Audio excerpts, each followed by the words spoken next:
Bom, pessoal, precisamos falar sobre Israel e Palestina. Hoje eu venho aqui neste vídeo para tentar, com alguns aspectos históricos, até mesmo com a minha experiência como correspondente internacional e como viajante que já esteve nessa região, tentar trazer com a maior imparcialidade possível algum panorama sobre o que aconteceu nos anos passados, o que está acontecendo no momento atual. Eu acho que é muito importante para todos nós, principalmente aqueles do Brasil tão distantes dessa realidade,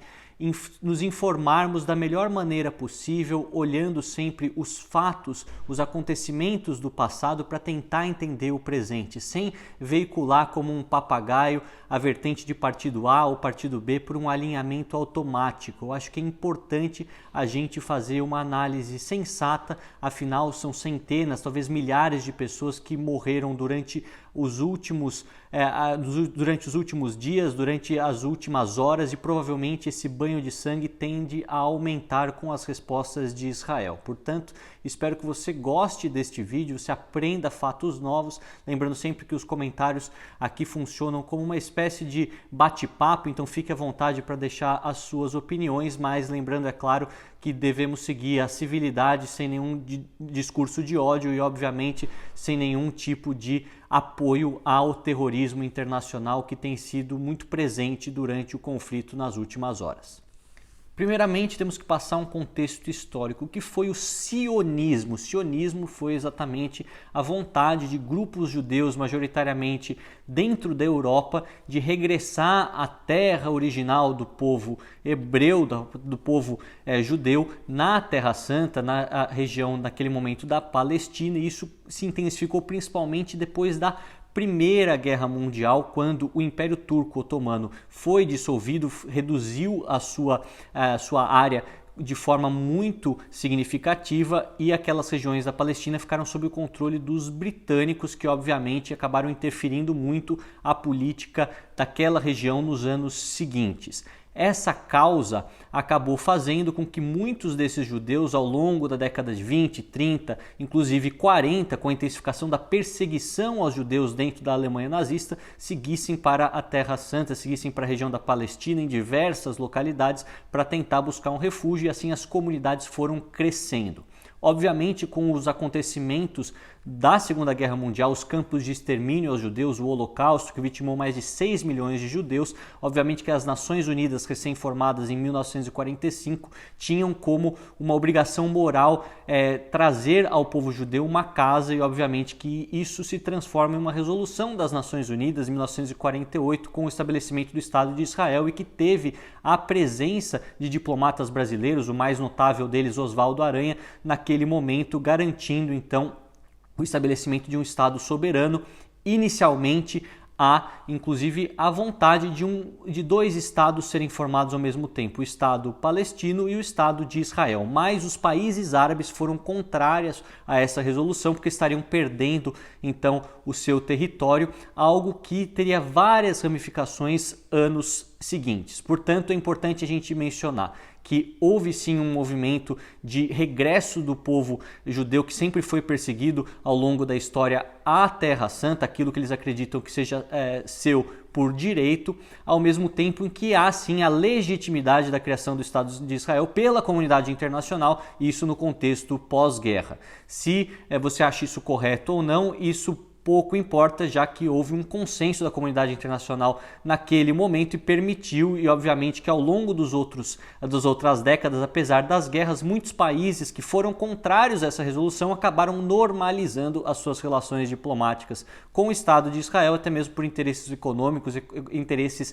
militares. Nós vemos então que duas guerras foram fundamentais para fazer com que Israel não se sentisse apenas à vontade naqueles territórios determinados e quisessem expandir os seus assentamentos. A primeira e talvez mais importante delas foi a Guerra dos 6 Dias, na qual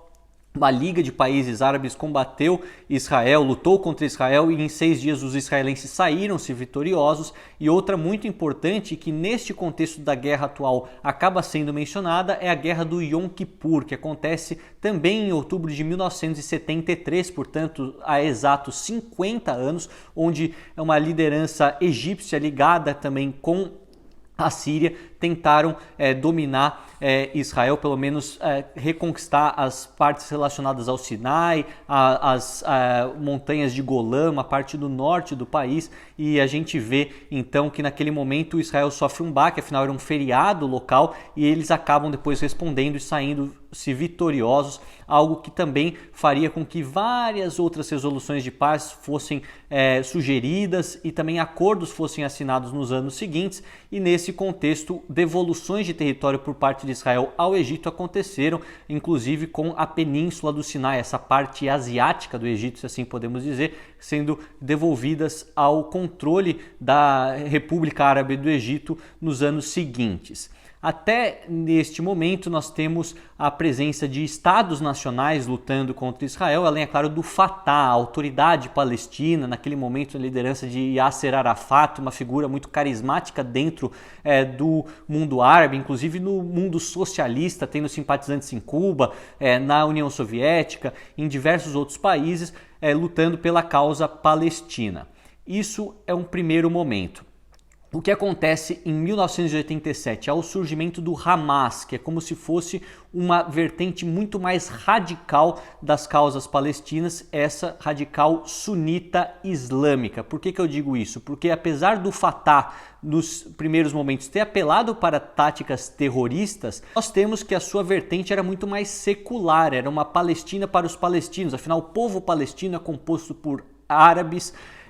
obviamente de outras religiões que não são apenas o Islã. Há também muitos árabes palestinos cristãos que estavam estabelecidos também na Terra Santa, exemplo da grande comunidade de árabes palestinos cristãos que nós temos até hoje na cidade de Belém, na Cisjordânia. E nesse contexto há esse rompimento, há surgimento do Hamas, que é um grupo, obviamente, fundamentalista islâmico que não quer a Palestina para os palestinos, mas quer a Palestina para os muçulmanos. E aí se você vê uma questão ideológica muito diferente e, obviamente, os conflitos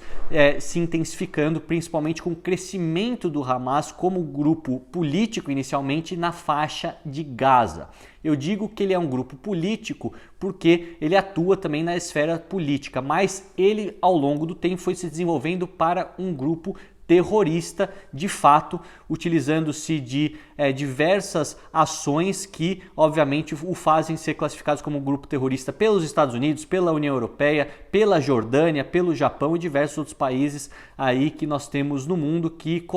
categorizam o Hamas desta maneira. O que é importante saber, a faixa de Gaza é uma região muito pequena, são cerca de 350 km², uma faixa muito limitada de terra, mas com uma alta densidade populacional. Mais de 2 milhões de pessoas vivem por lá, grande parte dessas pessoas na pobreza, na miséria extrema, sem acesso à água, sem acesso à energia. E obviamente que o Hamas, sendo um grupo fundamentalista e que precisa de simpatizantes para sua causa, eles utilizam essas questões muito delicadas sociais para tentar fazer com que as suas visões sejam espalhadas por toda a população e aqueles se vejam em uma situação de que não tem mais nada a perder a não ser lutar pelo Hamas e morrer pelas causas muitas vezes malucas que eles defendem, obviamente querendo extinguir de maneira total o Estado de Israel e estabelecer uma república teocrática em toda a região atual da Palestina, da Cisjordânia, de Israel e obviamente a implementação da Sharia, onde as mulheres não têm seus direitos, onde as minorias são perseguidas e obviamente há uma série de reduções ou desaparecimento de vários direitos que seriam já garantidos naturalmente às pessoas. Nós vemos então que nesse contexto há várias intifadas, várias guerras que acontecem entre Israel e o grupo Hamas, o que faz com que este seja categorizado como um dos principais inimigos de Israel no âmbito regional. Mas de onde vem o financiamento do Hamas? Isso é importante a gente mencionar. Vem do Irã. O Irã é uma potência também regional e com pretensões de ser uma potência global. Obviamente que isso é limitado pela sua capacidade econômica, mas o Irã ele segue a vertente do islamismo xiita. Ao longo da história também foi muito importante para o estabelecimento do Hezbollah, outro grupo político terrorista que nós temos no Líbano, isso ao norte de Israel. Mas já que a causa do Hamas e a causa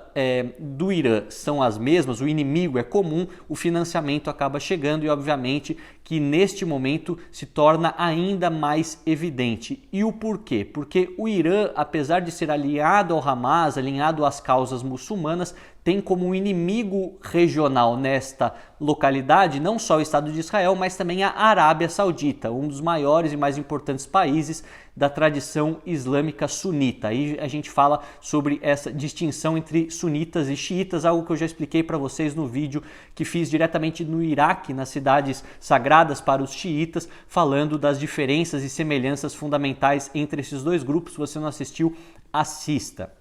E nesse contexto, nós vemos que o Irã está extremamente insatisfeito porque nos últimos anos vários países árabes tradicionais que repudiavam o Estado de Israel ou defendiam a causa palestina por questões econômicas, por questões militares, acabaram normalizando ou tentando ativar a sua diplomacia com o Estado de Israel. Exemplo dos Emirados Árabes Unidos, esse um país muito próspero que nós temos na região do Golfo, e mais recentemente a Arábia Saudita, através de uma política mais moderna de Mohammed bin Salman, esse que é filho do atual rei e que provavelmente será o rei durante as próximas décadas, tentando dar um aspecto mais moderno e ampliando economicamente e também diplomaticamente a esfera de atuação da Arábia Saudita naquela região. Por que esses países têm interesse em Israel? Porque Israel, apesar de ser um país pequeno em população e pequeno em área, é uma das nações mais prósperas que nós temos no Oriente Médio, mais modernas, muito tecnológica, muito investimento na área da educação, da ciência e tecnologia, além, é claro, no setor militar, na fabricação de armas, de sistemas antiaéreos, uma série de equipamentos no setor de inteligência, o que fazem, obviamente, esse ser um país cobiçado. Então, muitos países percebem que, apesar de historicamente estarem defendendo a causa palestina, essa causa muçulmana, muitos deles veem que é inviável do aspecto econômico ficar isolado de Israel, dada a sua importância local. E isso irrita muito o Irã e faz com que os investimentos a esses grupos fundamentalistas, grupos considerados terroristas como Hamas e Hezbollah, aumente consideravelmente durante as últimas décadas e principalmente durante os últimos anos, quando essa voz ainda mais antagônica aos Estados Unidos, ao Ocidente,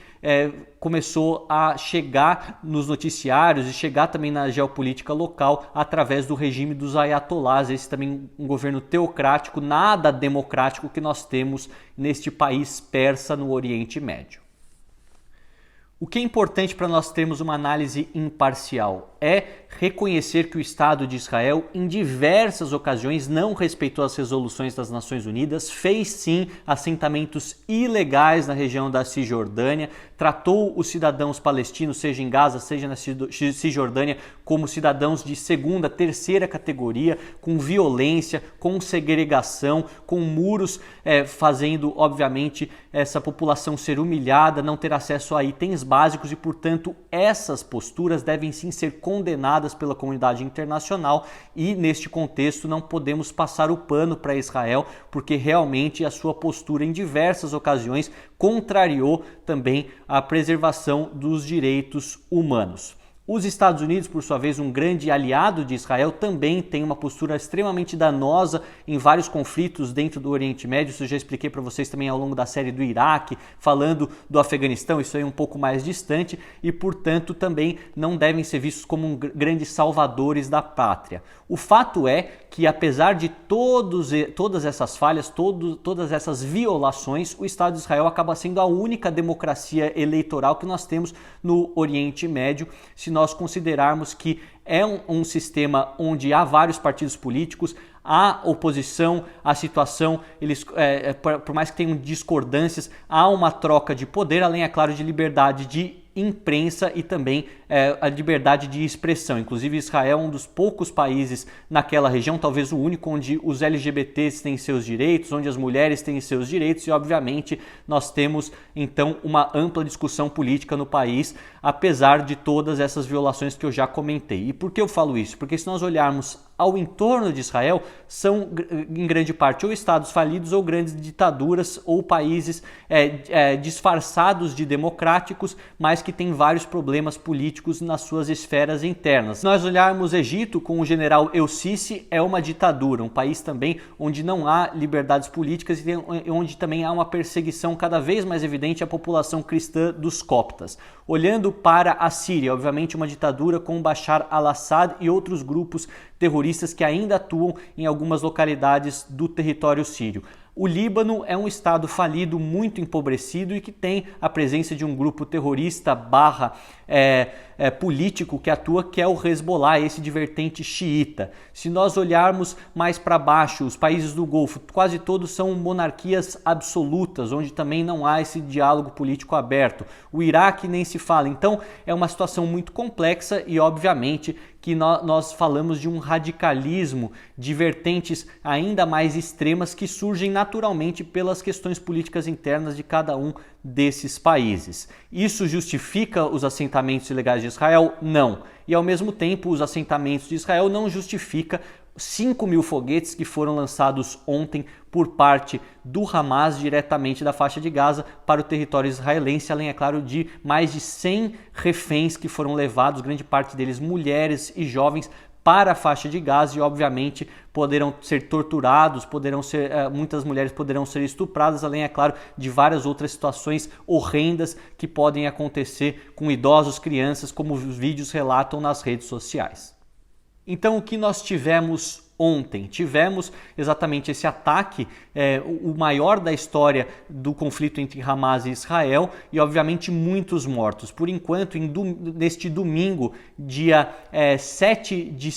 de outubro, que eu gravo esse vídeo, são mais de 900 pessoas mortas e outras milhares de feridas, contabilizando tanto o lado palestino quanto o lado israelense e, obviamente, uma grande incerteza sobre as próximas ações. Muito se fala sobre a falha nos sistemas de inteligência, nas agências de inteligência de Israel, tanto a Shin Bet, que trata de questões internas, principalmente no monitoramento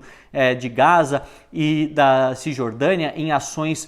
de contra-espionagem, antiterrorismo, como também a famosa Mossad. Muitos acreditam que pelo fato do Hamas ter utilizado equipamentos pouco tecnológicos para coordenar todas essas ações, isso acabou passando despercebido. Mas há outros fatores que ainda não vieram à luz, não estão muito claros e, obviamente, que a gente só vai ficar sabendo ao longo dos próximos dias. O que é fato é que o primeiro-ministro de Israel, Benjamin Netanyahu, que lidera uma coalizão muito conservadora, até muito considerada ultra-ortodoxa no aspecto judaico, no aspecto sionista dentro de Israel, dentro do Knesset, o parlamento de Israel, já disse que vai retaliar à altura e o Hamas vai sofrer todas as consequências deste ataque super forte que aconteceu durante as últimas horas. Os bombardeios em Gaza já foram intensos, vemos prédios completamente desabando de maneira muito rápida, além, é claro, do número de mortes civis e também de alguns dos terroristas crescendo hora após hora. Isso indica que esse conflito tende a ser muito forte durante os próximos dias e que isso será decisivo, crucial para o futuro do Hamas, para o futuro do estabelecimento da causa palestina, ou a continuação dessa causa palestina e, obviamente, da geopolítica regional do Oriente Médio, com esses atores atuando de maneira cada vez mais evidente, como é o Irã, como é a Arábia Saudita, como é também esses partidos políticos que acabam tendo braços no terrorismo internacional. O que a gente vê é que os países europeus, os países ocidentais, acabam condenando o ataque a Israel, dizem que ele tem direito à legítima defesa, considerando 5.000 foguetes e além, é claro, dos sequestros que aconteceram em seu território e, portanto, esperam que haja um movimento de desescalada através de conversas diplomáticas que se iniciarão ao longo das próximas semanas, inclusive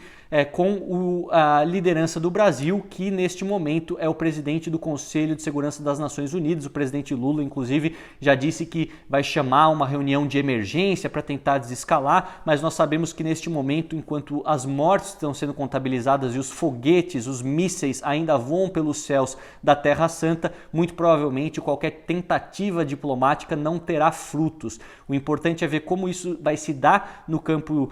militar antes de tomar qualquer posicionamento, digo, do estabelecimento de conversas diplomáticas, tanto nos bastidores quanto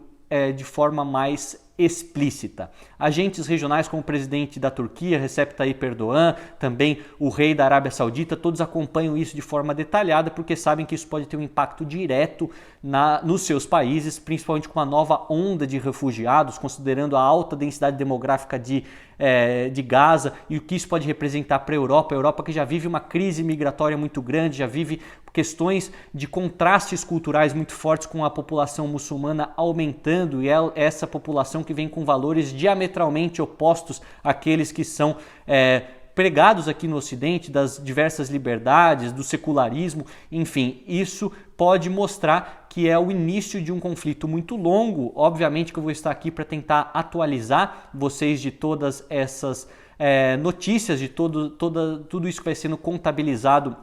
hora após hora. O que eu peço a vocês é que tenham senso crítico, tenham ponderação e imparcialidade para ler as notícias, não repitam como papagaios a vertente de partido A ou partido B, só porque uns apoiam a causa 100% de Israel, outros apoiam a causa 100% da Palestina. É importante saber que essa é uma batalha, uma luta, uma guerra que acontece há muitos séculos do aspecto religioso, do aspecto territorial, e também há uma série de interesses escusos. Não há nenhum grupo que é 100% correto, mas há sim atitudes condenáveis que nós devemos nos impor e pedir mais altivez da comunidade internacional, uma forma mais contundente de falar das Nações Unidas contra o Estado de Israel, contra esses grupos políticos grupos terroristas que se transvestem de grupos políticos, e portanto é necessário sempre olhar tudo de maneira bastante ponderada, bastante sóbria, como eu tento fazer aqui para vocês. Obviamente que eu não vou aceitar aqui nos comentários nenhuma defesa de atitudes terroristas que tenham acontecido dentro do Estado de Israel durante as últimas horas. Esses comentários já aviso que serão apagados, aqueles que apoiarem o Hamas, afinal essa é uma entidade que utiliza-se do terrorismo, do sequestro, de utilizar-se também de civis como escudos humanos em suas regiões de civis, né? Então a gente vê que é uma situação muito complexa e obviamente aqui, apesar de ser um ambiente democrático, não vai ser um ambiente de passar pano ou deixar passar qualquer tipo de apoio à quebra dos direitos humanos que tem acontecido principalmente durante as últimas horas. Espero que vocês tenham gostado desse boletim, dessa atualização, e obviamente que vou continuar acompanhando de perto essas questões para atualizar cada um de vocês. Caso não tenham visto as playlists dos diversos países, postei vídeos sobre a Armênia, uma questão humanitária também muito complexa que eu vou explorar aqui com vocês, os países africanos como Guiné-Bissau, também a playlist da Rússia, além, é claro, de tantos outros países que mostrei nesse canal. Espero que você tenha gostado, aprendido. Se possível, se inscreva no canal, dê uma chance a esse trabalho, prestigie e também mande mensagens tanto aqui como também no meu Instagram, luca.bassani_,